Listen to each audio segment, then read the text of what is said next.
Hola, ¿qué tal? Buenas tardes con todos. Bueno, ya me conocen, mi nombre es Alexis Vallejos y hoy estamos aquí para conversar sobre medicina interna especialidades 2. ¿Cuáles son las especialidades 2 en las que hoy vamos a dar los tips de qué libros leer? ¿Cuáles son los temas más rentables, más preguntados, los temas más difíciles?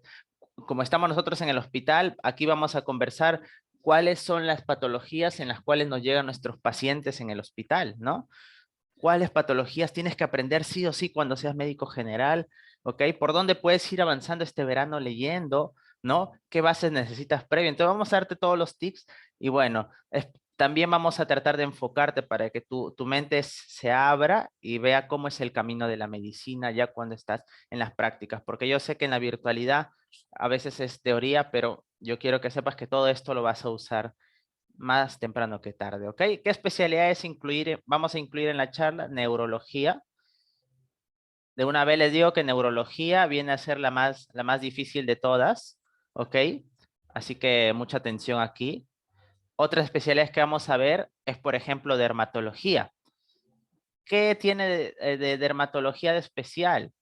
Que en dermatología es donde el examen práctico o el examen ECOE, que es el que se parece a la vida real, es donde te van a sacar un poco más provecho, porque te van a poner fotos de lesiones y tú al ojo tienes que saber cuál es. El dermatólogo, si bien puede hacer su anamnesis y todo, su ojo clínico, su inspección tiene que estar muy desarrollada. Escúchame, tal vez seas alguna de estas especialidades, tal vez seas neurólogo o dermatólogo. Si a ti te gusta el misterio, las cosas que aún faltan por descubrir, neurología vas a encajar. Pero si tú tienes una gran visión para darte cuenta de todo, es muy observador, dermatología está perfecto para ti. Ya entonces en el ECOE, acá yo quiero que tengas, acá es la dificultad de neurología, porque hay que conocer las bases neurofisiológicas, ya te voy a hablar. Y luego vamos a tener una que es endocrinología. Endocrinología es muy importante, chicos, por una patología que casi toda tu primera unidad es pura diabetes. La diabetes es un mundo. Hasta algunos se especializan y se vuelven diabetólogos. Entonces, ¿qué quiero decir con esto? Que tú tienes que aprender bien diabetes, porque diabetes, Alexis, pero yo voy a ser cardiólogo, te pregunto, el diabético no, ¿cuál es la causa más frecuente? A ver, para que sea dinámica la charla, ¿cuál es la causa más frecuente de muerte del diabético? ¿Alguien sabe? La causa más frecuente de muerte del diabético. Recuerda que pues, de todas las complicaciones habidas y por haber, pero ¿cuál será? Y espera que puedan participar por ahí para soltarles tics de preguntas que han venido en exámenes. No, yo me dedico a esto, a resolver preguntas, entonces les voy soltando. Y así se hace interactiva la charla. ¿Alguien sabe cuál es la causa más frecuente de muerte del diabético? La que se les ocurra, ¿no? Eso es sobre todo para que ustedes se vayan con algunos conceptos claros de la charla, no solo la parte motivacional y consejos, sino algunas preguntitas que han venido. La causa más frecuente de muerte del diabético es los infartos. Alex, y yo voy a ser cardiólogo, sí, pero vas a tener pacientes diabéticos que van a hacer infarto. Ah, ya, ya, ya. Entonces mejor no soy cardiólogo. Alexis, yo voy a ser cirujano cardiovascular, voy a hacer trasplantes de corazón, voy a hacer abrir arterias. Ya, yo te pregunto, ¿cuál es la causa más frecuente de amputación de pie no traumática? ¿Alguien sabe? De amputación de pie, o sea, que te corten el pie, pero no sea por un golpe. Eso le sirve mucho al traumatólogo y al cardiovascular, ¿no? La causa de amputación de pie no traumática más frecuente del mundo. Son preguntitas que han venido.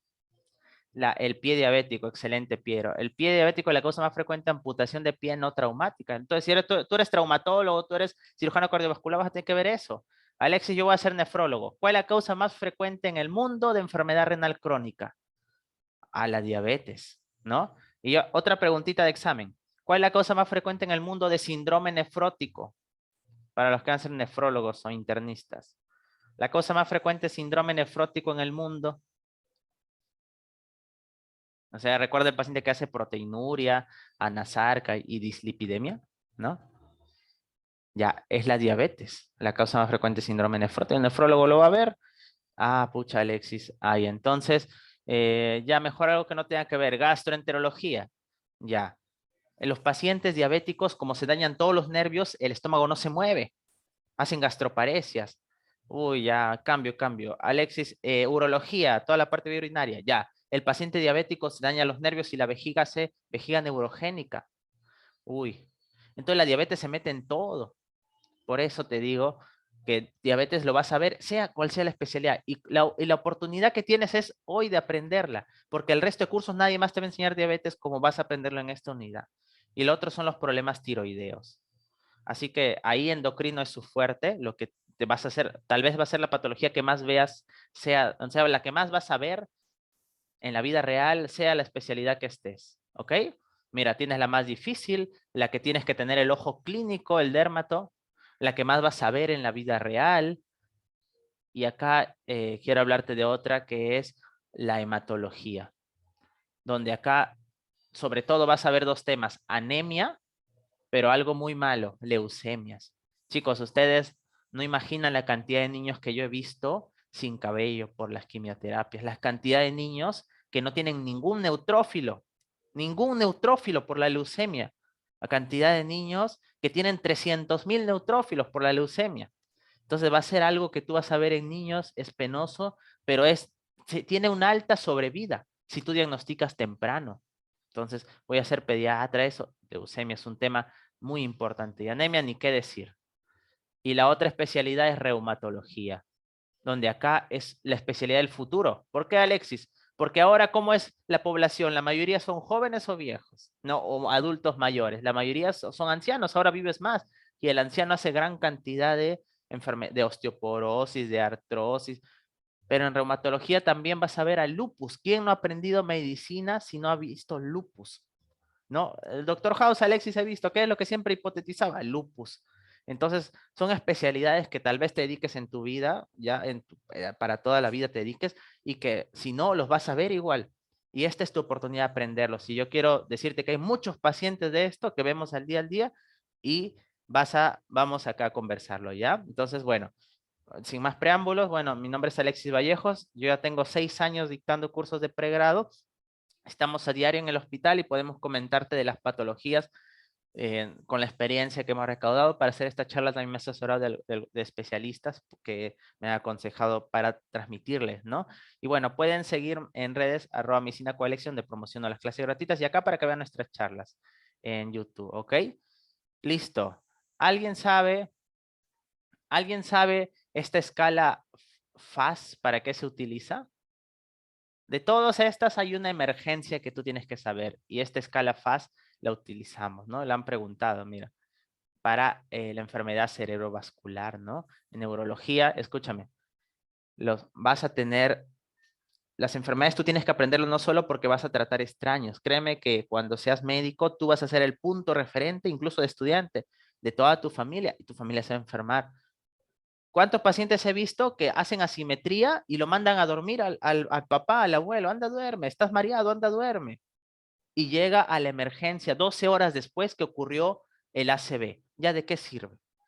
Si uno tiene que hacer la trombólisis, ¿alguien sabe cuánto tiempo máximo uno tiene que hacer la trombólisis de un ACV, de que se ha tapado la arteria?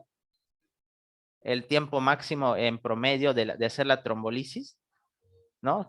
Porque la gente lo manda a dormir cuando están mareados, eso, y está teniendo un ACV.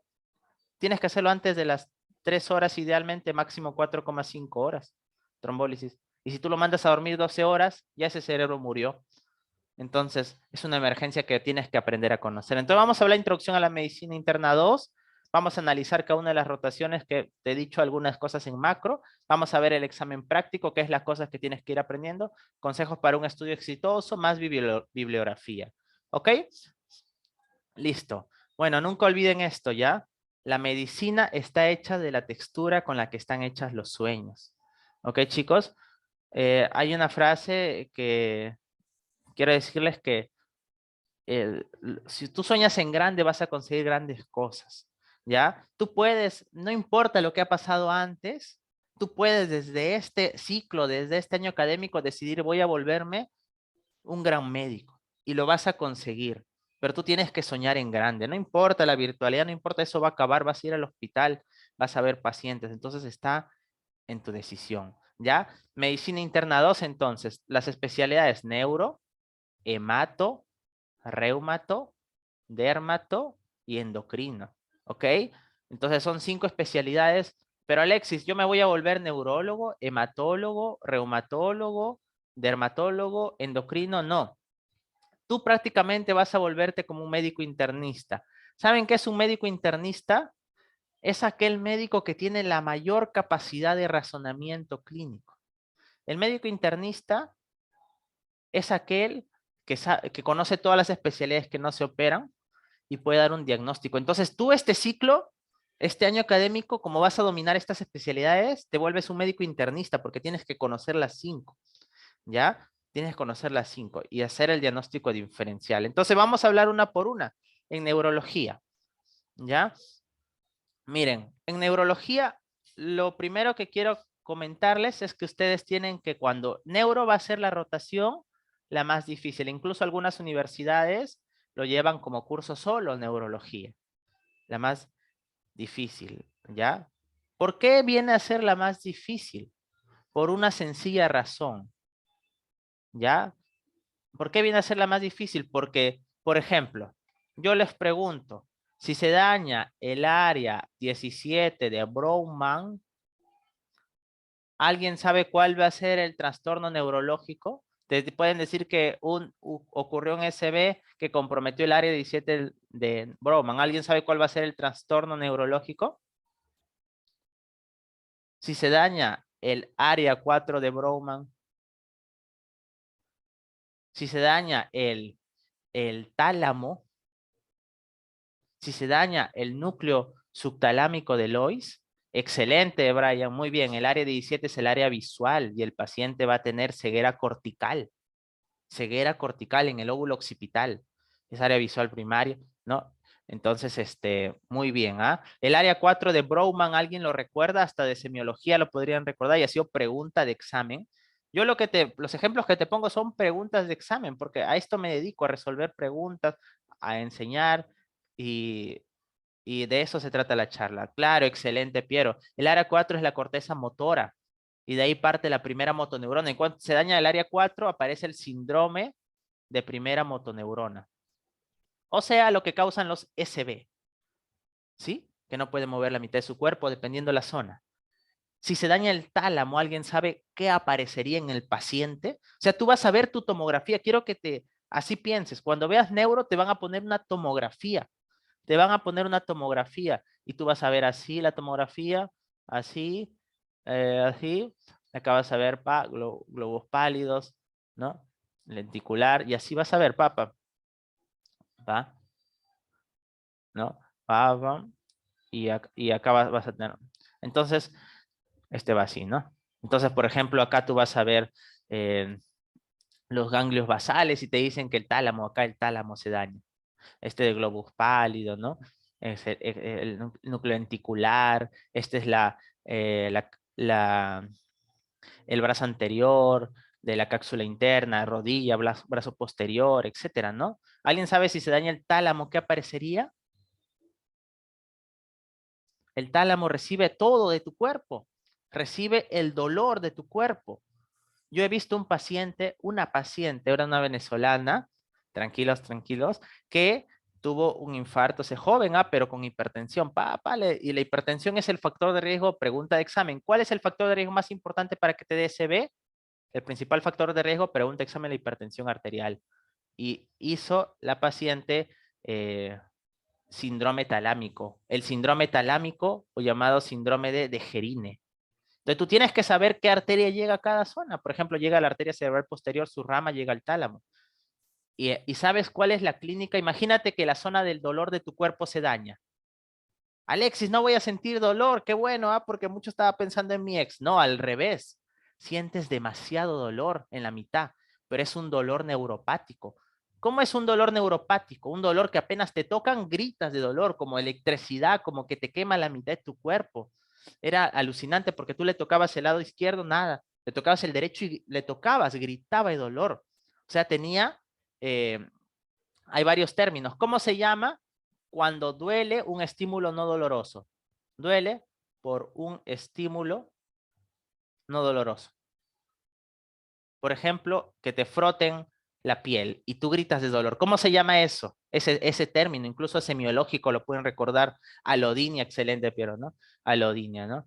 Ahí, entonces, eso tenía el síndrome de Gerine se escribe. Entonces, y el núcleo subtalámico de Lois, pregunta de examen, ¿alguien sabe qué movimiento extragan, qué movimiento puede hacer?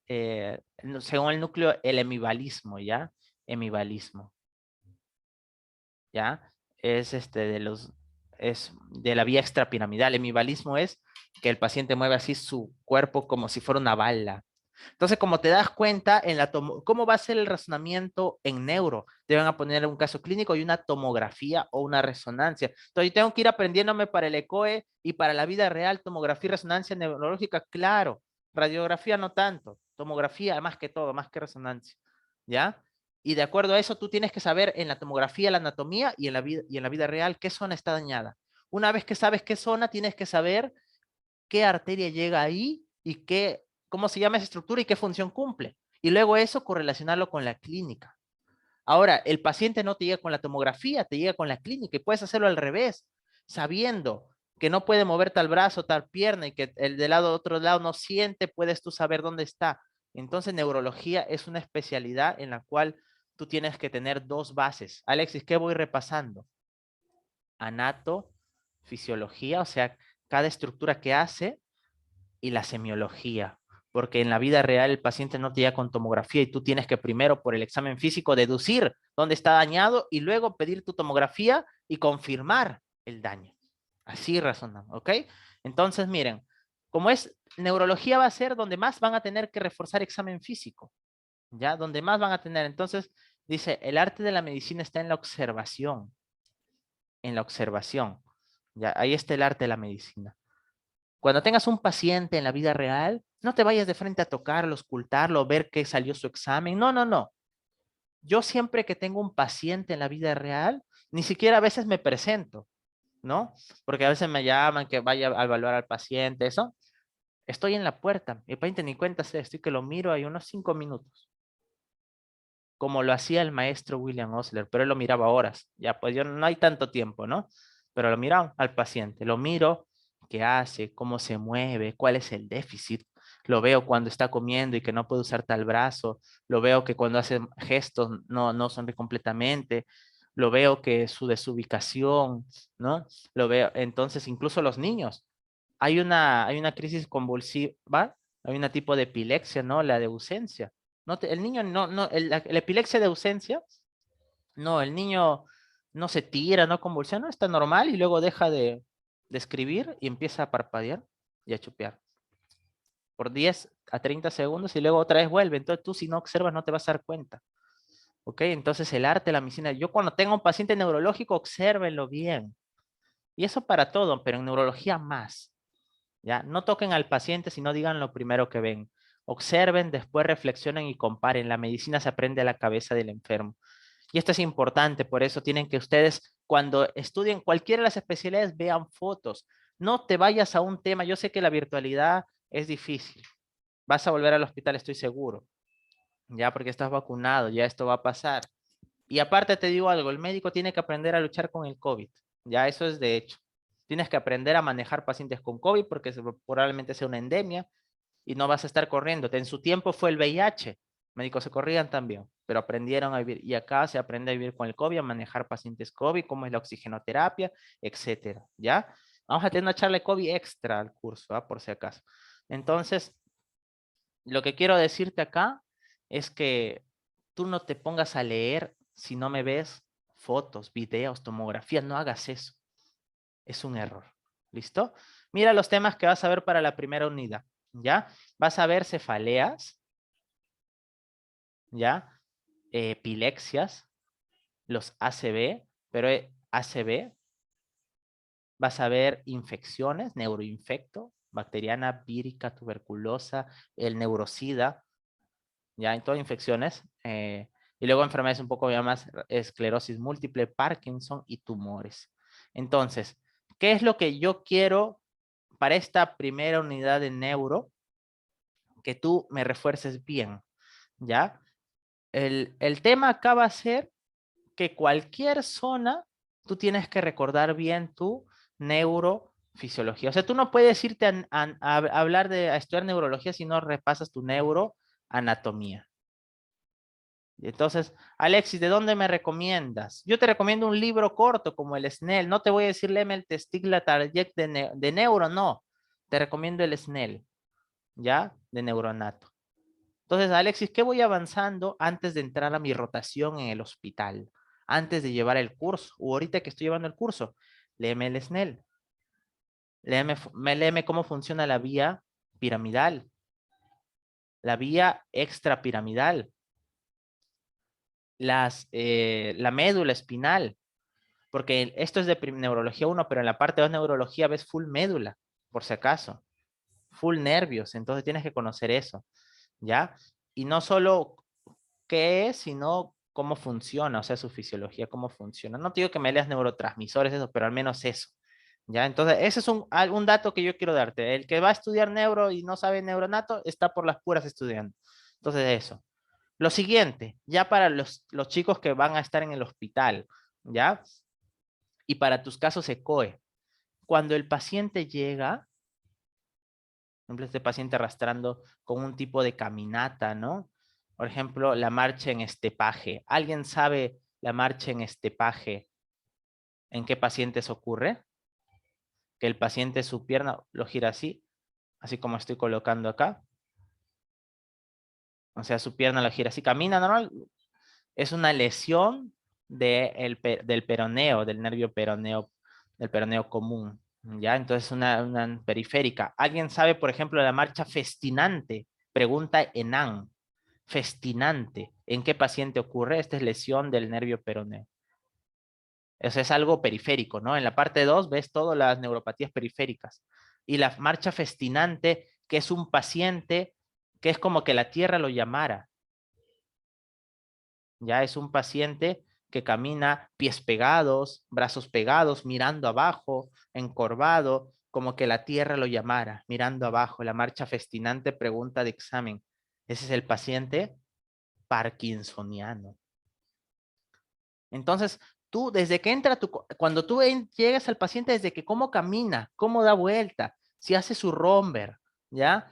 Si siente el brazo, ¿por qué puede sentir en un brazo? Yo te pregunto, ¿por qué en un brazo puede sentir no siente el dolor y la temperatura, pero sí siente el tacto fino, como no filamento, pero si le presionas fuerte no siente? Entonces, ¿y por qué en ese brazo sí siente la vibración y en el otro no?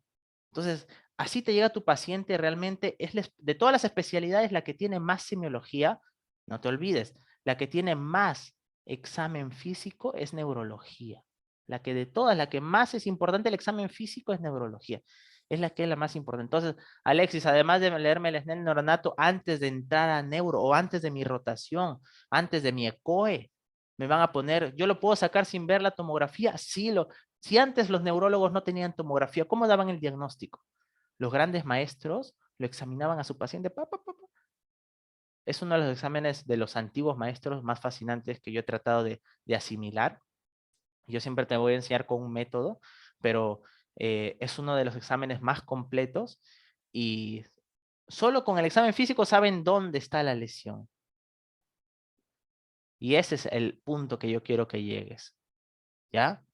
Ese es el punto. Entonces, Alexis, ya sé la que son cada uno y para qué funcionan, pero yo no voy, cómo relaciono que mi paciente, por ejemplo, que mi paciente en la mitad de su cara no la siente, pero sí puede moverla y dónde está la lesión, etcétera? Entonces, eso, la semiología te va a decir, ¿qué libro te recomiendo? Tú ya estás, no estás en semio, así que ahorita te recomiendo Secretos del examen físico. Este libro en semio yo lo recomiendo cuando ya has llevado el curso de semiología. Secretos del examen físico. Y me lees el capítulo de neuro y el capítulo de coma. ¿Listo? Y vas a ver, ¿ya? Entras con esas bases, lo vas a hacer bien las cosas. Y la otra, por ejemplo, nosotros las clases, ¿cómo lo vamos a hacer en el ciclo paralelo que estamos, o de la fase 1, ¿no? Que es el ciclo verano, la fase 2 es full pregunta, y la fase 3, casos clínicos en paralelo, ¿no? Vamos a empezar siempre las charlas así, ¿no? Y es como yo quiero que tú también estudies así, independiente de escribas o no, así también estudia.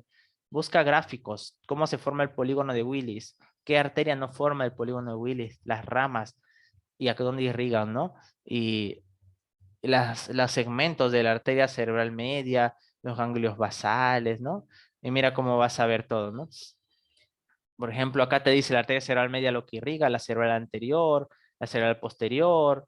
Estamos viendo el tálamo de la cerebral posterior que viene. Acá vemos la cápsula interna, los ganglios basales, las porciones de la arteria cerebral media, todo lo compone el polígono de Willis. Y por ejemplo, ¿no? Mira, si se daña la arteria cerebral anterior, el paciente va a tener abulia, o sea, no se quiere levantar, o sea, abulia es que no tienes ganas, ¿no? Pero este es patológico, no quieres ni levantarse de su cama, no quiere hablar, imagínate esos pacientes, ¿no? ¿Listo? Y si se daña la arteria cerebral media, el paciente puede empezar con las afasias, y hay que ver el diferencial de las afasias, ¿ok? El paciente se daña la arteria cerebral anterior, va a mirar a la lesión, mira la lesión el paciente. Entonces, bien interesante, ¿no? Lo que uno acá tiene que comentar. ¿Listo? Los ganglios basales. Entonces, y en neurología, en la vida real y en tu examen práctico, te van a poner esto, videos. Entonces te van a decir, por ejemplo, este paciente lo estamos evaluando, le decimos cierre y no cierre, y más bien el ojo no cierre y sube un poco, que es el fenómeno de Bell. Y te pueden preguntar, ¿alguien lo sabe? A ver si me dice, si alguien tiene parálisis periférica y además tiene vesículas en el oído, ¿qué síndrome está haciendo? Parálisis facial periférica y tiene vesículas dolorosas en el oído. Mira cómo frunce el ceño y acá no puede. Así lo tienes que evaluar a tu paciente, así te llega. Hasta el platisma se empieza a atrofiar. Entonces, en tu ECOE te van a poner en segundos así, te pueden poner por qué el paciente con parálisis facial hace trastorno del gusto. Y ahí tú tienes que conversar de que el facial inerva las dos tercios anteriores del gusto de la lengua, ¿no? Por el tal nervio intermediario de Grisberg, por ejemplo, ¿ok? Entonces, como les preguntaba, ¿no? Si alguien hace parálisis facial, chicos, y le encuentras vesículas, yo cuando encuentro un paciente con parálisis facial, veo si es central o periférica, ¿no? Si es central es solo un cuadrante, si es periférica es la mitad. Y si es periférica me voy a ver la causa. Si es idiopática es de Bell. Y si no es idiopática me busco el oído y si hay vesículas. ¿Alguien sabe si encuentro vesículas en el oído y parálisis facial periférica ante qué síndrome estoy? ¿O por qué ocurrieron esas vesículas y parálisis facial? No olviden qué virus hace vesículas, los herpes. ¿El herpes puede dar parálisis facial? Sí. Se almacena en el ganglio geniculado, ¿no? Y da, el herpes zóster da parálisis facial y aparecen vesículas en el oído. ¿Ya? Eso se llama el síndrome de Ramsay-Hunt. ¿Y por qué es importante? Porque hay que darle aciclovir de golpe al paciente, ¿no? Aciclovir. Entonces, tienes que aprender a evaluar y videos así te van a poner. Otro es la tomografía y que estudies en esquemas, ¿no? Por ejemplo, un SB puede ser isquémico o hemorrágico, ¿no? Más frecuente que sea isquémico. Pero si tú tienes un SB, chicos, tienes que pedir la tomografía. ¿Pedimos con o sin contraste? ¿Alguien sabe? Si tú tienes un paciente con SB que es muy frecuente, o sea, es demasiado frecuente, pides, lo que tienes que hacer cuando llega la emergencia, después de la escala Faso-Cincinnati, es pedir tomografía. Pero tú ya sabiendo dónde está la lesión probable, ¿no? Por tu examen físico. ¿Alguien sabe tomografía con o sin contraste se pide?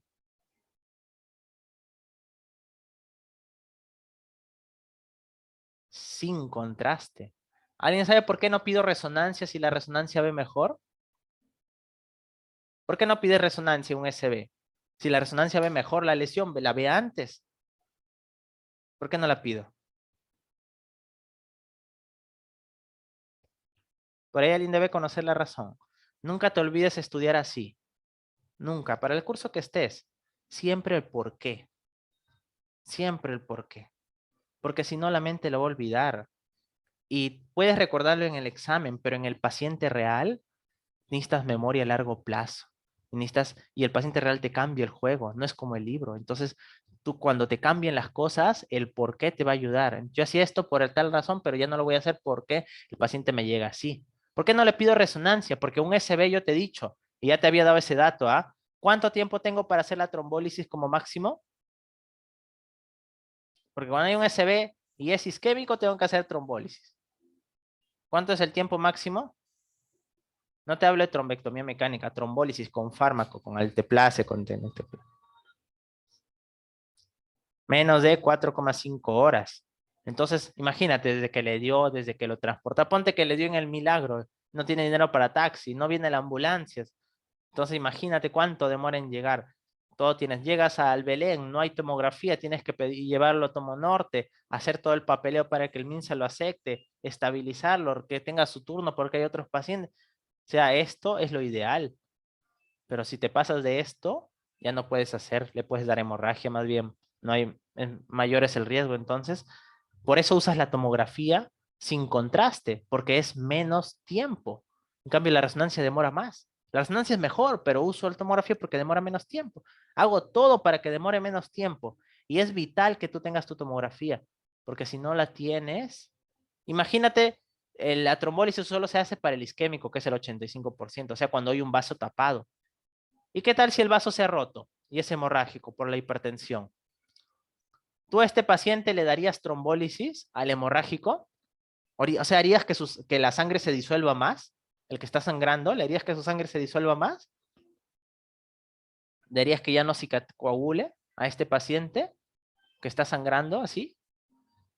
No, ¿verdad? Entonces solo y la tomografía es la que te va a decir, si yo encuentro esto, está sangrando, nada de trombólisis. Si encuentro así normal o con leve lesiones, trombólisis, estoy entre las 4 horas y media. Entonces siempre vamos nosotros en el ciclo a estudiar en esquemas, analizar las tomografías, ¿no? Hacernos preguntas el por qué y cómo llega el paciente real, ¿no? El paciente real, yo cuánto tiempo tengo realmente, cómo lo dirijo, etcétera, ¿ya? Listo. Entonces, además, en tu ECOE te van a poner tomografías en tu examen práctico. Ahora en los exámenes de admisión vienen imágenes y te pueden poner evaluaciones, ¿no? Por ejemplo, el famoso Babinski, ¿no?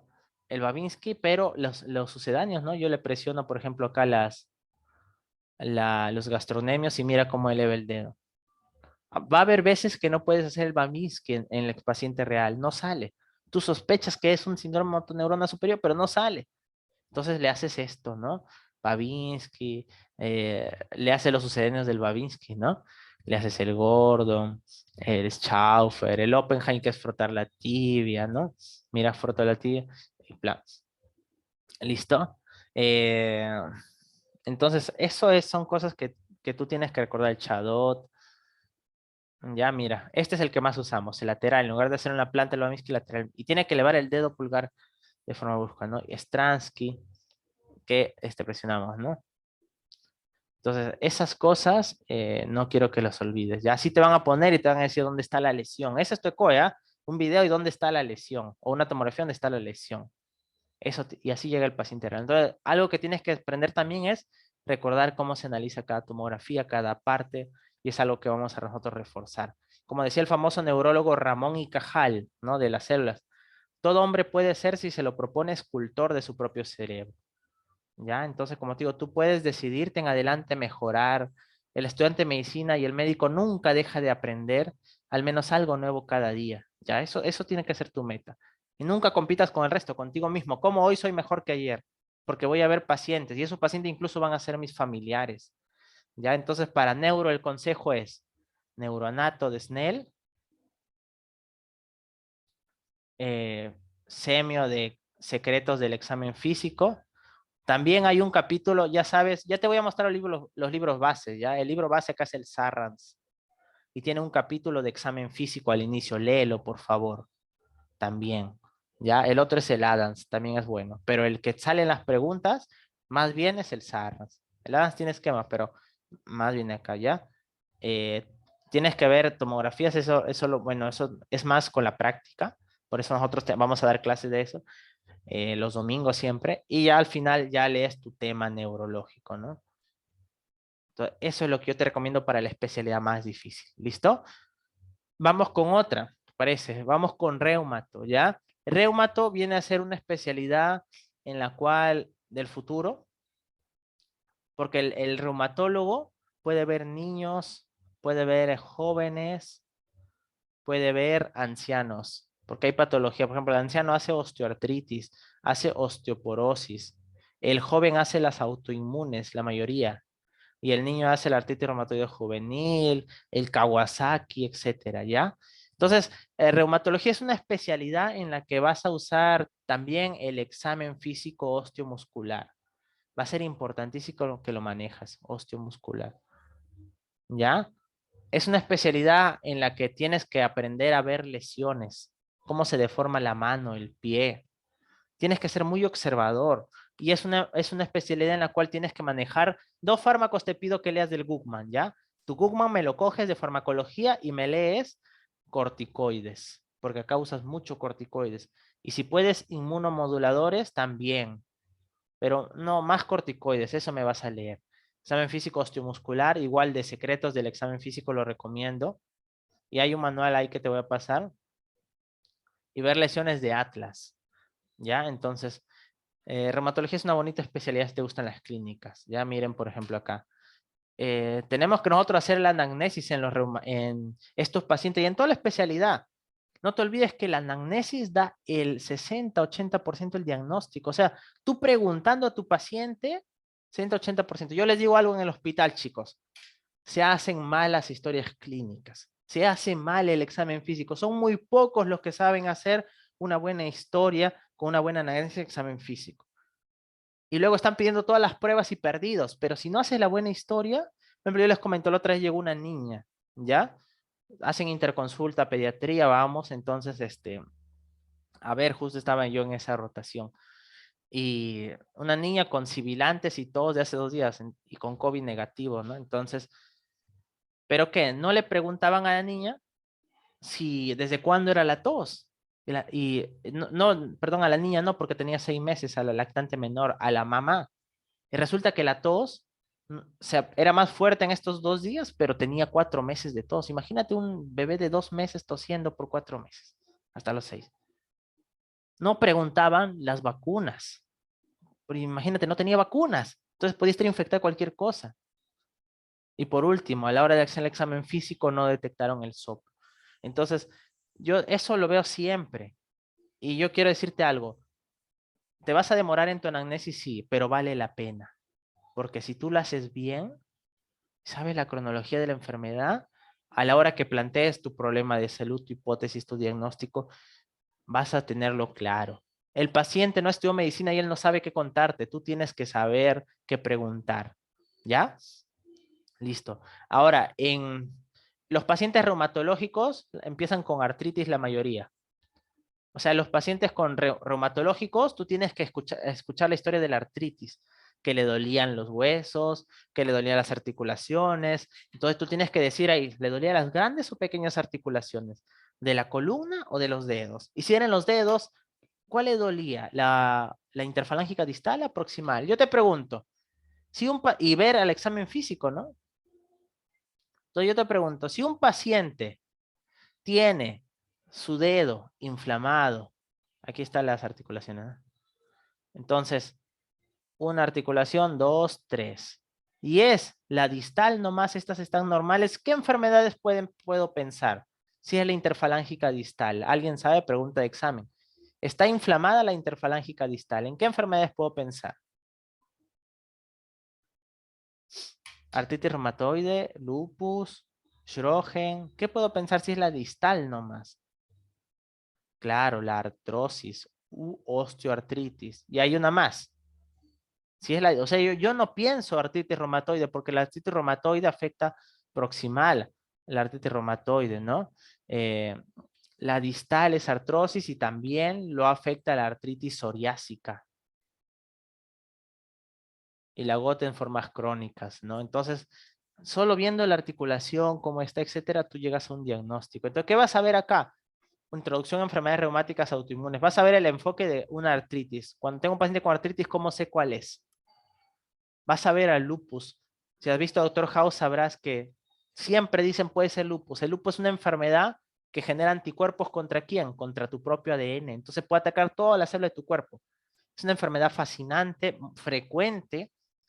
Te la vas a topar. ¿Y quién no ha aprendido medicina si no ha visto lupus? Eso nomás quiero decirte. ¿Ya? Esclerodermia, la facies del ratón. El Sjögren, el ojo seco. Enfermedades mixtas, se fusiona lupus con AR.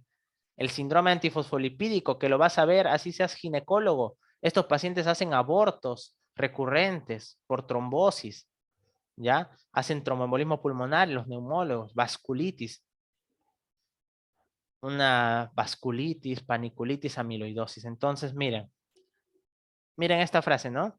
Un novelista que le dio lupus. Mucho me temo que el lobo está dentro de mí rompiéndolo todo, decía este novelista, ¿no? El lobo por el lupus. ¿Por qué le pusieron lupus? Porque te deformaba la cara. El lupus crónico te deforma la cara como si te deforma, no deja cicatriz horrible. Como el lupus vulgar. ¿Alguien sabe el lupus vulgar? ¿Por quién produce el lupus vulgar? ¿A qué le llamamos lupus vulgar? A la tuberculosis cutánea. Entonces el lupus, sobre todo el lupus subagudo, y el lupus crónico afectaba la cara y la TB si te daba en la cara te deformaba, pues. Entonces el lupus también deformaba similar, por eso le pusieron, en lugar de lupus vulgar, lupus le dejaron, ¿no? El lupus eritematoso sistémico, pero viene por la TB porque te deformaba, y decían que te deformaba como un lobo, y de ahí sale el lupus, significa lobo, latín, ¿no? Entonces eso no olvidar, ¿ya? Entonces miren, por ejemplo, los pacientes siempre vas a tener que examinar la mano. Cuando tú tengas un paciente reumatológico, su carta de presentación es la mano. O sea, cuando estés en reumato, tienes que mirar la mano. Mira acá el dedo en resorte, ¿no? Mira, contrae y tal vez tú seas reumatólogo porque es una especialidad muy bonita, porque tienes que ser muy observador, muy clínico, y vas a usar, y son enfermedades que a veces no son tan, nadie nadie se mete con el lupus, nadie se mete a manejar estos. Vas a tener pacientes cantidad porque cada vez la población envejece y le da artrosis. Ok, mira estas manos, ¿ya? De gota crónica. Entonces, así te van a poner, te van a decir cuál es por la enfermedad, etcétera, ¿ya? Una de los temas más fascinantes de reumato son las vasculitis. ¿Qué es la vasculitis? Una enfermedad en la cual te ataca los vasos y puede atacarte vasos grandes, por ejemplo, la aorta. Una vez tuvimos un paciente, ¿ya? Yo les cuento mucho esa anécdota porque les puede tocar, ¿no? Paciente que no se sabía por qué. Estos pacientes con enfermedades autoinmunes, siempre quiero que te acuerdes que tienen fiebre de origen desconocido. O sea, hacen fiebre y no sabemos por qué. Hay alguna infección y al final es un autoinmune, ¿no? Entonces, tenemos un paciente con fiebre de origen desconocido y que pasa el médico, ¿no? Y le dice, hay que tomar la presión. Y el residente, ya le tomé ya, por si acaso, 120, 160.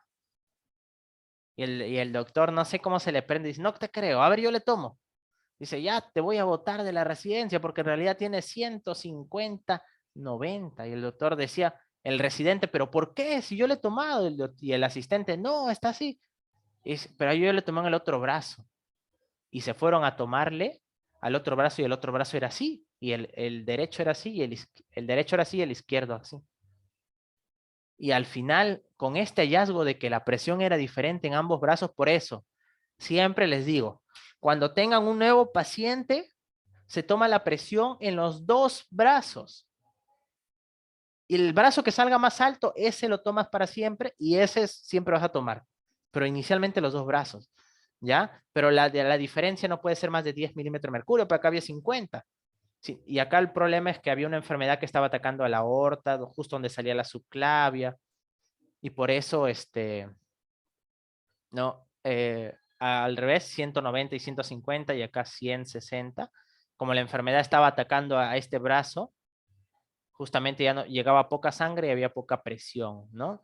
¿Alguien sabe qué vasculitis ataca a la aorta y puede dar diferencia de pulsos entre brazos y piernas o entre ambos brazos? Es una vasculitis de vasos grandes, ¿no? ¿Alguien la conoce? ¿Cómo se llama? Esto vas a aprender. Vasculitis es un tema muy fascinante. Arteritis de Takayasu. Y pocos lo dominan y sí hay pacientes, hay gran cantidad. Y eso tuvo la paciente, una arteritis de Takayasu, ¿no? Entonces, mira, nosotros en reumato sí o sí tienes que ver imágenes.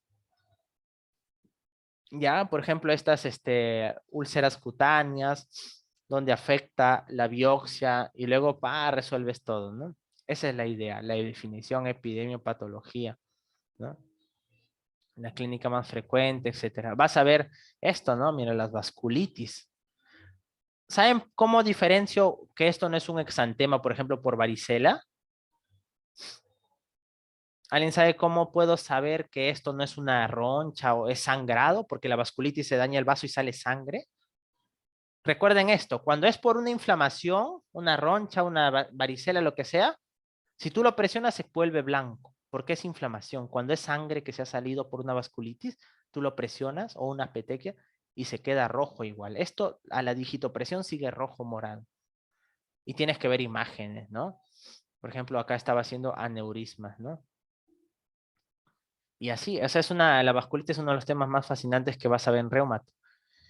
Y acá, no, mira, cavernas. Por si acaso, no todo lo que da caverna es tuberculosis. Mira, esto que parece más allá era una granulomatosis. Miren, yo les cuento mucho una experiencia. Había un paciente que decían que tenía TB, le daban tratamiento, no mejoraba, seguía con fiebre, empezó a dañar riñón, dijeron amiloidosis por TB, pero no cuadraba, seguía afectado y tenía cavernas. Y alguien por ahí dijo, puede ser Wegener, vasculitis de Wegener, que da cavernas. Y fue vasculitis de Wegener, se le pidió su ANCA-C, la biopsia, etcétera. Ya, entonces no olviden eso. El lupus, como te digo, es una enfermedad riquísima, ataca todos los órganos. Por eso acá te he puesto toditito los órganos. Y nosotros vamos desarrollándolo paso a paso, paso, hasta que hallazgo encuentro en la orina. No te olvides que el lupus se muere de cardiovascular, pero también del renal. ¿Ah? El lupus, lo más peligroso en el lupus es que se daña el riñón y termina en diálisis. Chicos, yo he visto mujeres, porque esto le da mujeres 9-1, mujeres de 20 años en diálisis de por vida, y esa diálisis no lo va a sobrevivir más de 10 años. Imagínate, por el lupus, por no a tiempo tratarlo, por no llegar al diagnóstico a tiempo. Si tú demoras en el lupus, ya dañó el riñón. Ya puedes tratarlo lo que quieras, pero si el riñón está dañado, a menos que haya trasplante, ya fue, esa paciente va a ir a diálisis interdiario. Y uno de los hallazgos es en la orina, examen de orina, sedimenta telescopado, que es encontrar varios tipos de cilindro hemático, leucocitario, eso es típico de lupus, ¿no? Y mira, en reumato vas a tener que ver bastantes imágenes, ya el lupus discoide, cómo te deja las cicatrices, las úlceras orales de lupus, la alopecia no cicatricial, el rash malar en alas de mariposa, el eritema anular policíclico, la pericarditis, los trastornos psicóticos, la artropatía de Jacob. Parece artritis reumatoide, ¿no? Pero es reversible, se llama artropatía de Jacob en el lupus, ¿no? Y algo que vas a ver también, pacientes con esclerosis sistémica, o sea, bastante fotos. En reumato tienes que ver mucho fotos de las manos y de las lesiones, mucho, ya, mucho fotos de las manos. Por ejemplo, esta paciente, ¿alguien sabe qué es lo que tiene? Que sus dedos están, mira, pálidos estos dedos. ¿Alguien sabe cómo se llama ese fenómeno? Ya con eso te ayudé bastante, está que lo trate de calentar. El fenómeno de Raynaud. Y eso tú tienes que saber que a veces es normal, no hay una enfermedad y otras veces sí. Por ejemplo, la esclerosis sistémica se asocia mucho. Ya y trate de calentar. Y mira el enfoque artritis. Nosotros hacemos, mira, si se ha afectado una articulación, se ha afectado 2 a 4, se ha afectado más de 4. Tú cuentas en el cuerpo cuántas articulaciones, por ejemplo. Si ha afectado una articulación, es una monoartritis. Y entonces tú dices, puede ser entonces una artritis séptica, una gota, una pseudogota, una osteoartritis, etcétera. Si se afecta más columna y 2 a 4 articulaciones asimétricas, espondiloartropatía cero negativa, pura segunda unidad es esto, ¿eh? Y es muy interesante, artritis reactiva, artritis psoriásica. Este es psoriásica, tiene psoriasis y artritis, ¿no? Entesitis, perdón, la espondilitis anquilosante, ya el síndrome de Reiter, artritis reactiva, es muy interesante. Y si tiene más de 4 articulaciones, ve si es agudo o crónico. Si es crónico, artritis reumatoide, la esclerosis sistémica. Si es agudo, hepatitis B, fiebre reumática, y vas haciendo el diferencial. ¿Ya? Te van a poner así foto en tu ECOE, ¿no? Y para decir que estos son los nódulos de Bouchard, de Heberde, el pulgar en Z. ¿Todo esto en qué enfermedad aparece? En la artrosis. Y vas a usar bastante, tienes que saber los anticuerpos en reumatología, ¿ya? ¿Para qué sirve cada anticuerpo? Es lo que nosotros hemos hecho acá, ¿no? ¿Para qué sirve cada anticuerpo? ¿Ya? Porque lo vas a usar mucho, los ANCA. Entonces, un consejo. Tú tienes que entender por qué se produce en reumato y en cualquier especialidad. ¿Por qué el lupus le hace mal el sol? ¿Por qué le digo a mi paciente que no salga al sol? ¿Por qué en el lupus tengo que pedir proteínas en orina? ¿Ya? Entonces, ¿por qué en la vasculitis un niño puede tener un infarto si es Kawasaki? Porque me ataca las coronarias. Entonces, si tú entiendes el proceso, no tienes que memorizar. Porque ya te digo que en el paciente real te cambia el panorama y solo si tú lo entendiste puedes cambiarlo. Si es de memoria, no puedes cambiarlo. Por eso te voy a decir que este libro de fisiopatología sí te lo recomiendo. Te va a dar la fisiopato. Es muy bueno, ¿ah? Solo te dice así, una cara la teoría y te da buena teoría y en una cara esquemas, esquemas, esquemas, esquemas. Y es muy bueno, ya te dije, ese es el libro para fisiopato para que entiendas la enfermedad que estás viendo, la fisiopato. Ya te dije para semiología, el examen físico, secretos del examen físico. Ah, y también te voy a recomendar este Atlas de signos clínicos, porque ahí hay muchas lesiones. O sea, es un libro de puras fotos de lesiones de brazo, dermatología, etcétera, ¿ya? De semiología también. Ya tenemos para fisiopato y ya te dice para neuronato, donde el SNEL, ¿no? Entonces eso es lo que yo te recomiendo, ¿ya? Miren, esto aplica no solo para el cirujano, sino para todo médico, ¿ya? Y quiero llamar a la reflexión esa parte. Dice, todo cirujano, puede ser todo médico, lleva en su interior un pequeño cementerio. Todo médico lleva en su interior un pequeño cementerio, al que acude a rezar de vez en cuando, un lugar lleno de amargura y pesar en el que debe buscar explicación a sus fracasos. ¿Qué quiere decir esta frase, chicos? Cuando ustedes atiendan pacientes, inevitablemente, probablemente al menos un paciente fallezca. Y eso puede ser porque así pasó, estaba predestinado por condiciones genéticas o por error médico. El error médico existe. Sin querer, lo hiciste, pero ocurrió o no hiciste lo que debías.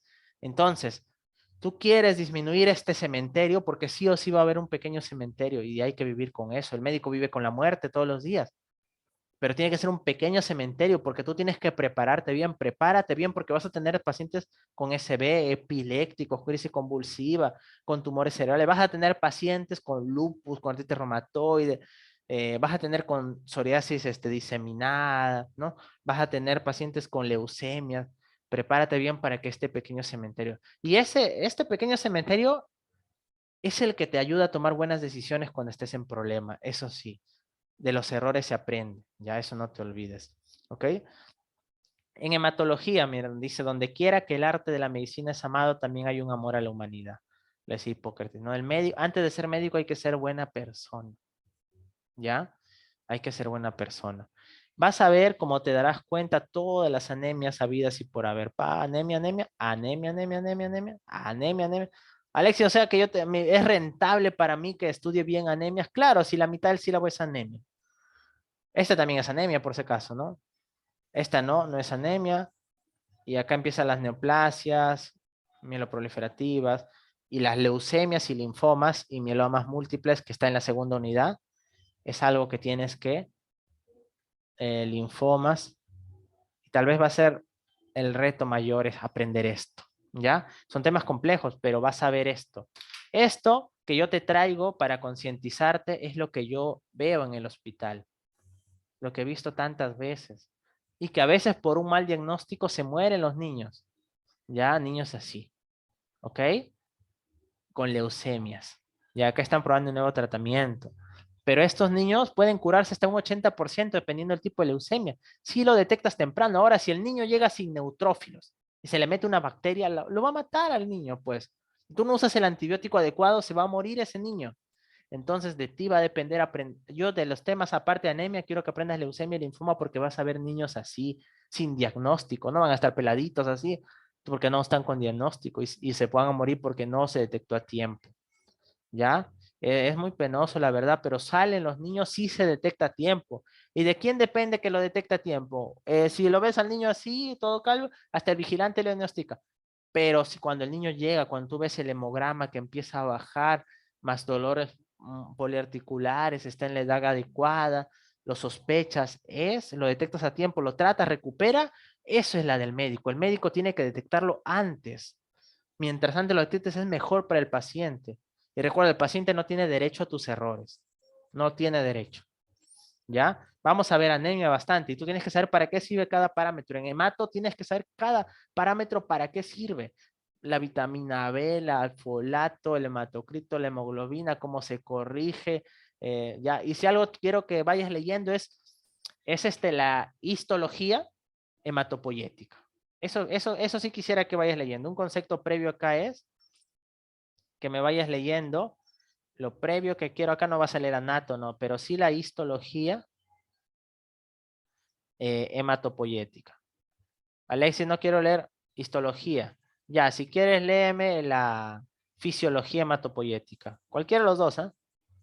La fisiología hematopoyética yo te recomiendo o del Besant Taylor, ese es el libro que mejor me parece, y de histología del Kieserbaum. El Kieserbaum es un libro que no solo te dice la histología, sino también la patología, entonces te dice lo normal. Ya, eso, si no me lees eso, hemato te vas a perder, yo sé lo que te digo, te vas a perder en hemato. La histología hematopoyética del Kieserbaum. Ya todos estos libros los voy a compartir.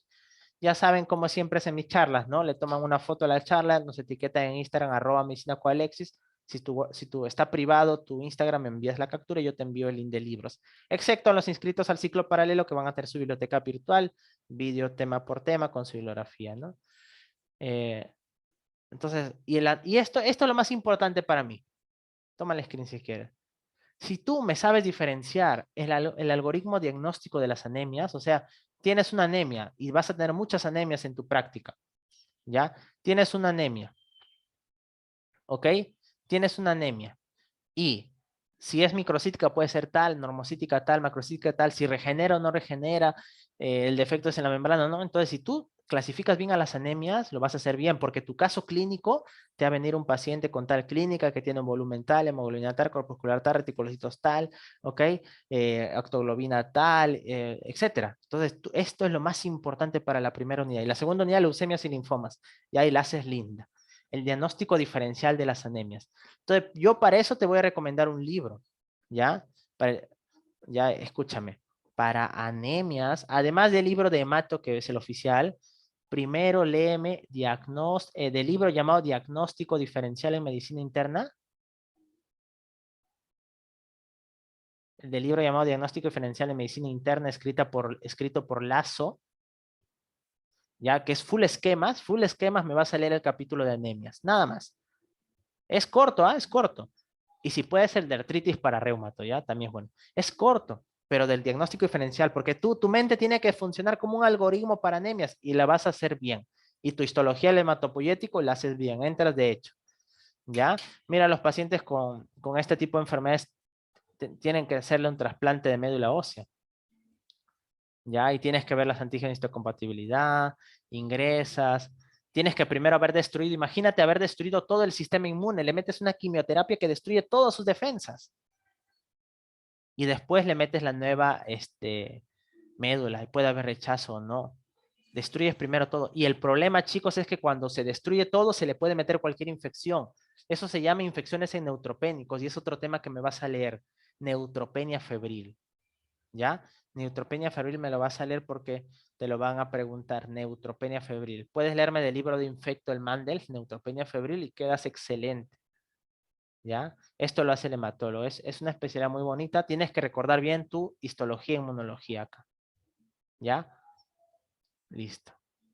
Y es molecular, por eso te digo que tienes que irte a tu histología, tu fisiología, sobre todo esto, porque hay moléculas que tienes que recordar, por ejemplo, el DMT1, pregunta de examen que permite el paso del hierro al enterocito, ¿no? El que lo reduce es el DSYTB, solo el 10% del hierro. ¿Por qué yo no le doy a mi paciente más hierro? Porque el intestino solo absorbe el 10%, en anemia el 20%, el papel de la exidina, entonces hay que recordar eso para acá, ¿no?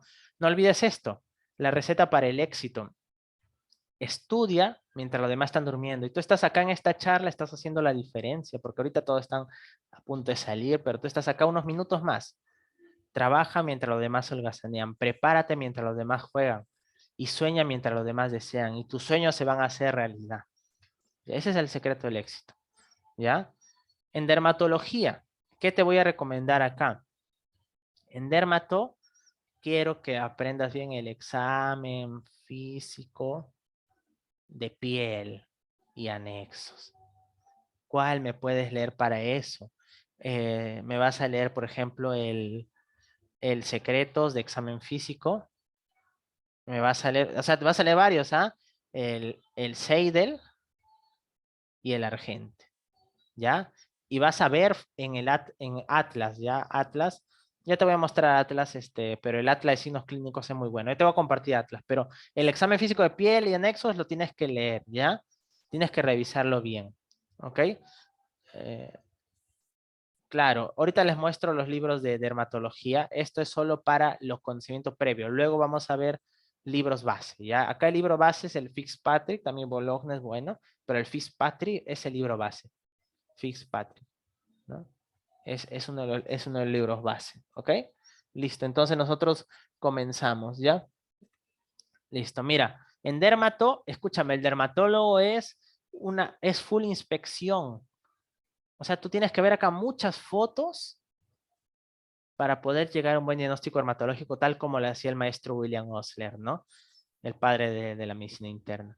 Mira que vas a ver psoriasis, líquen plano, pitiriasis rosada, parasoriasis, pequeñas grandes placas, la pitiriasis rubra, rubra pilaris y finalmente la liquenoide.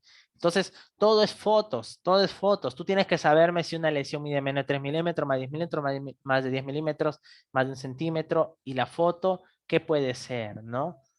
Y, por ejemplo, petequia, púrpura, equimos, hematoma, y así tu diferencial tiene que ir, ¿no? Es una mácula, ¿qué enfermedades dan máculas? ¿Qué enfermedades dan manchas? ¿Qué enfermedades dan pápulas? ¿Cuáles dan placas? ¿Cuáles dan nódulos? ¿Cuáles dan tumor? ¿Cuáles dan gomas? ¿Cuáles dan abón? La lesión primaria es importantísima. Por eso te digo que vayas leyendo eso, ¿no? Y ya luego entras a los temas y hay que ir nosotros con fotos. Acá en dermato, si tú no ves foto en dermato, estás perdido.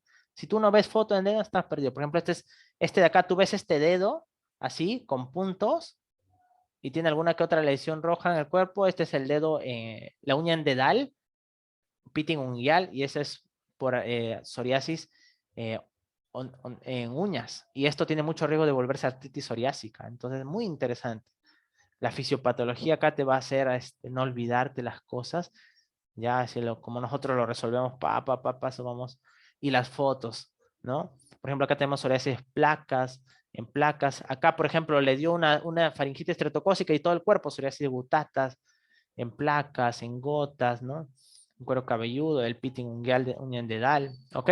Entonces, yo te voy a mandar atlas de dermatología para que repases varios atlas, ¿ya? Eso, todo para quienes deseen, ya saben, pueden tomar una foto de la charla, escribir, etiquetarnos en @medicina con Alexis, ¿ya?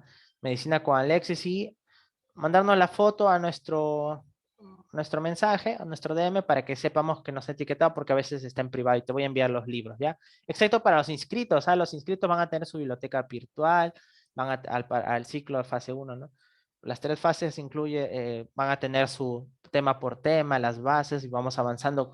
Vamos a hacer todos los domingos casos clínicos de derma, entonces es lo interesante, así con fotos. Ya, endocrino es otra especialidad que es la más útil para tu vida, sea la especialidad que veas, porque vas a ver diabéticos, ¿ya? Entonces mira en los diabéticos, ¿ya? Quiero que veas esto. Así vas a ver estos niños, cómo te van a llegar. ¿Alguien me puede decir qué tipo de respiración es? Mira esta respiración. Y tiene un aliento afrutado. ¿Qué tipo de respiración es?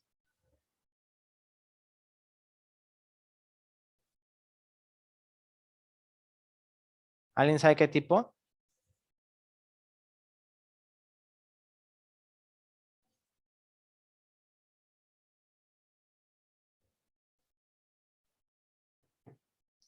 Kussmaul, ¿no? El chain stock es en pacientes que va aumentando y luego deja respirar y baja. Kussmaul es la respiración acidótica de este paciente, ¿no? Así. ¿Ya? Entonces, algo que quiero que sepas, miren el caso. Alexis, no me digas que tengo que recordar AGA. Tienes que saber AGA. Si tú no sabes AGA, escúchame. Si tú no sabes AGA, no vas a poder manejar la principal complicación, que es la cetoacidosis diabética. AGA tienes que saber. ¿Qué más tienes que saber? Insulinoterapia, y lo vas a usar mucho. Los médicos generalmente tienen miedo a la insulina. Ya no quiero que sea así. Acá vas a aprender.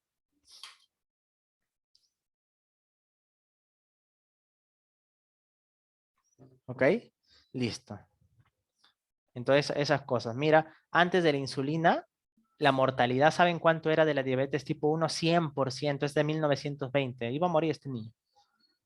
Y era una sala, los padres sabían que sus hijos iban a morir, una sala de como 50 niños con padres. Sabían que iba a morir, en la historia está escrito. Y del cerdo sacan la hormona, le colocan a los niños y despiertan los niños. Entonces imagínate esa alegría del padre sabiendo que va a morir, que llega un nuevo medicamento.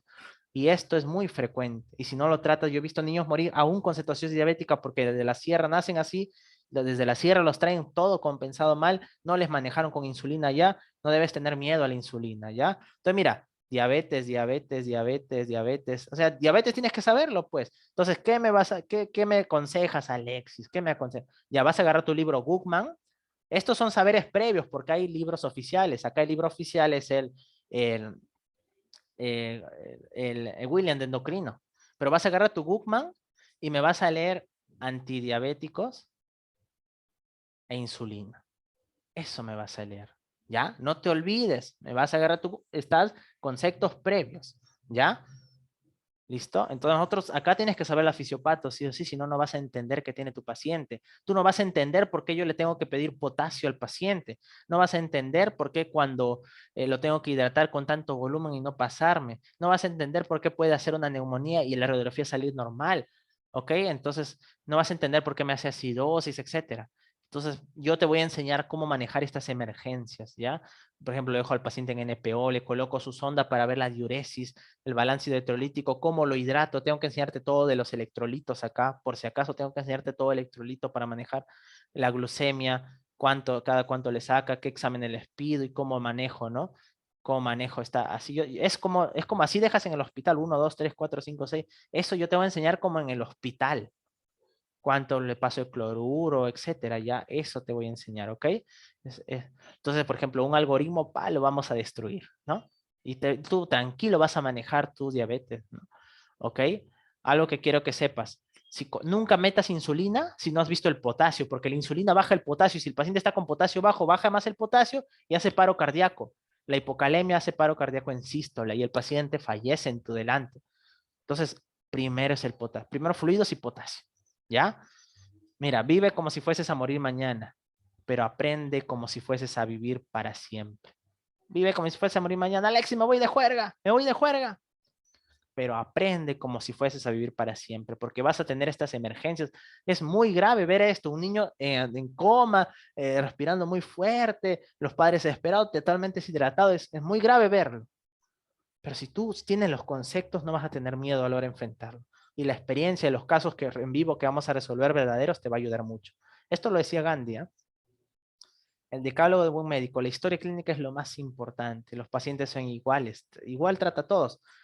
Uno trabaja en equipo. Sacas el AGA mientras yo voy viendo los electrolitos, mientras voy sacando la dosis de insulina, todos. Mientras la enfermera coloca la vía.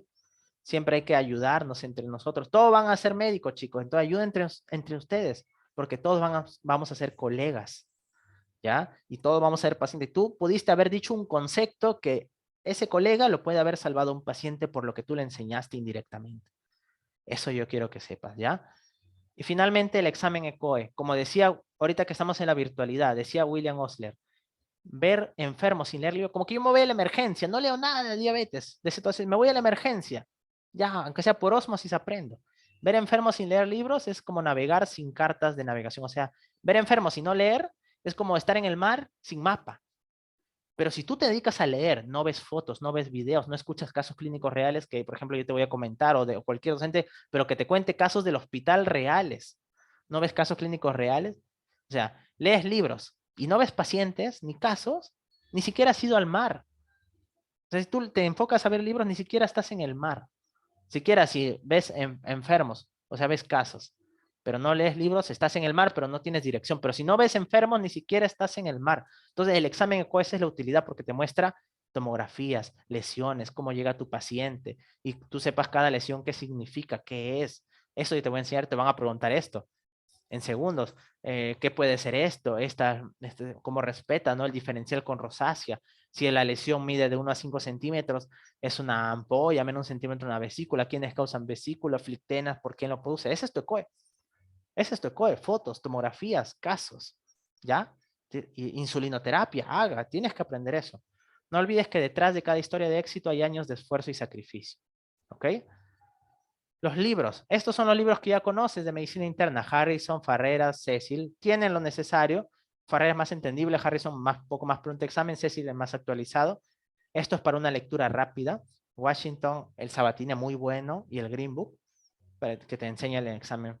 Y este quiero que lo tengas, ¿ah? Estos dos, tenlos. Son muy buenos para que tú razones. Este te ayuda en la terapia como en el hospital y este te hace razonar. Tenlos. Ahora va a haber guías, hay guía de diabetes, guía de lupus, en reumato todo es guía, ¿eh? Guía de vasculitis, todos, tienes que leer guías. Y estas plataformas resumen las guías. Ya en la bibliografía te voy a pasar guía, la más actual de cada tema, pero esto lo resume, también lo voy a descargar, son plataformas pagadas que las tenemos. Y de acá sacamos las clases también un poco y también te las descargamos, ¿no? Este es UpToDate, por ejemplo. Y en Neuro, ¿cuáles son los dos libros? Sarrans y Adams, pero ¿cuál es el que te recomiendo? El Sarrans, ¿ya? Sarrans, ¿ok? Listo, ese es el base, ¿ok? No te olvides. En Dermato, este es el base. También el Bologna por ahí me comentaban, pero este es el más importante, ¿ya? En Reumato, el Kelly es el más importante, es el base, Reumato. Entonces este para Dermato, este para Reumato, ¿ya? Y los Williams ambos nos ayudan mucho en endocrino y hemato. Ya, los Williams son para endocrino y hemato. ¿Ok? Son los libros más importantes. Ahora, hay atlas de cada especialidad que yo los he descargado y te los voy a pasar. Porque como te digo, tienes que ver fotos. Bueno, finalmente, quienes estén interesados pueden inscribirse, ¿no? Espero esta charla les haya abierto un poco el panorama de cómo estudiar cada especialidad, cómo llegan los pacientes, los temas más importantes y las características del médico y emergencia, ¿ya? Eh, por ahí me comentan, José Jaime de hematología, si lo he visto, también es muy bueno. Gracias por el aporte, sí. Y bueno, este es el ciclo que vamos a tener. Voy a hacer 3 fases. Fase 1 es verano. Vamos a resolver todas estas clases. Ya no olviden que lo en amarillo y los domingos son las clases en vivo. ¿Ok? Amarillo el domingo, porque no te voy a tener todos los días pues en clase, ¿no? Hay temas que son bien grandes que yo quiero que lo veas despacio. Por eso, tema de 3, 4 horas, te lo envío grabado de forma sincrónica y tú descargas tus diapos y vas anotando paso a paso. Pero hay temas que quiero que veas en vivo, ¿ya? Insulinoterapia, neuroinfectos, ¿no? Esto calcio te ayuda para tu hormona, para esa hormona, ¿ya? Hemoterapia en hemato, ¿ya? Entonces, ese es el ciclo. El 70% de teoría vamos a hacerlo en la fase 1. En la fase 2 es full banqueos. Y en la fase 3 voy a resolver todos los casos clínicos de tu rotación porque tú vas a tener una rotación diferente. Más el resto de teorías, más banqueo y más ECOE. Vamos a hacer ECOE los domingos. Por ejemplo, full neuro, dermato, hemato, casos ECOE con imágenes, tomografía. Eso tengo que enseñarte sí o sí. Y bueno, nunca olvides que el buen médico trata la enfermedad y el gran médico trata al paciente que tiene enfermedad. No hay que deshumanizarnos en medicina. El paciente es lo más importante, ¿ya? Y la vida da vueltas y la vida te va a agradecer si tú actúas bien, ¿ya? Bueno, muchas gracias chicos, espero les haya servido de orientación esta charla. No olviden seguirme en @medicina_con_Alexis. Si alguien desea los libros, además de lo que he mostrado, los atlas que tengo descargados, puede tomar una foto de la charla o las diapos que les he enviado, subirlo a su Instagram, @medicina_con_Alexis, me envía el screen y yo les voy a estar enviando, ¿ok? Y bueno, el ciclo lo iniciamos el lunes con las clases en vivo de Medicina Interna 2, estas especialidades, y cualquier duda me escriben, ¿ya? Y bueno, como siempre les digo, no solo en mí, vean a alguien que les enseña, sino también algún amigo, un consultor, si tienen alguna dificultad con alguna enfermedad familiar o algo que quieran saber de un medicamento, escríbanme alguna recomendación para algún especialista o con el COVID, etcétera. Yo gustoso, algún consejo para ese estudio, yo gustoso les voy a responder, ya porque ustedes van a ser mis colegas también. Entonces, hay algo que dice que en medicina todos somos hermanos, ¿no? Bueno, muchas gracias por su atención y espero que les haya sido útil esta charla.